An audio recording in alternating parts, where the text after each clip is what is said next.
Now, as digital payments become widespread, there are additional considerations for cybersecurity. And to tell us more, I'm joined in the studio by Jason Hatch. He's from Akamai Technologies, and he's a Senior Director of Product Management, as well as Security and Performance for Asia Pacific and Japan.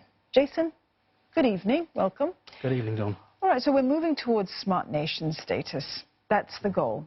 And digital technologies are bringing all these new possibilities as far as connectivity are concerned, but we also want to feel secure in that environment. So what are the challenges to that? Well, the biggest challenge is there are so many of these new devices, and essentially anything that can be connected to the internet can be hacked. And these devices are multiplying at an increasing rate, and they're producing data. Now, this data is really useful and can give all sorts of benefits for us to society, but they're putting strains on the system of how do you protect that data, how do you store, how do you manage that data. All right, so you could turn almost anything into a payment device, couldn't you, in the future? I mean, we're looking at now when you go to a store, it's common to see people using their mobile phones or maybe using a credit card, but you could potentially use anything. So the issue of security is front and center now. And tell me more about the issue of cyber attacks. I mean, how are businesses and just the ordinary person supposed to respond? Well, the ordinary person needs to take some, basic security, privacy, hygiene. Not reusing passwords, being sensible with giving out private data. But really, the onus is on the businesses that are collecting this data.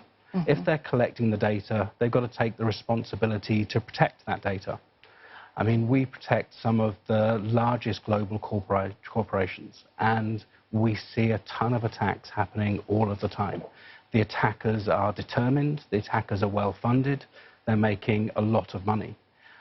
So these organizations have really got to respect the trust that people give them by sharing their data and protect that data. And we're seeing legislation backing this up. I mean, GDPR in Europe is the obvious one. PDPA here in Singapore. These are really holding organizations accountable for the data that they are collecting. You mentioned the issue of money, and that's probably partly, I mean, apart from the collection of data, and data is money, of course. Money's at the heart of it. When it comes to securing your business, you've got to spend some cash on the actual systems, right? How do you know that you're spending the right amount of money? It depends what you're protecting. Security is all about what is appropriate. It's not appropriate to spend $100 to protect $10.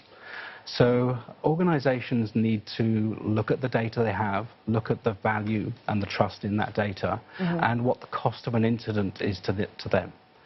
For a small business, it can easily be hundreds of thousands or even millions of dollars for a data breach. For a large enterprise, it can go into tens or hundreds of millions. So it's the appropriate amount to protect for the situation they're protecting from. Yeah, and no doubt it varies depending on the sector. Jason, thank you very much for coming into the studio to share all of that with me this evening. We've been speaking there to Jason Hatch of Akamai Technologies. He is the Senior Director of Product Management, as well as Security and Performance for Asia Pacific and Japan.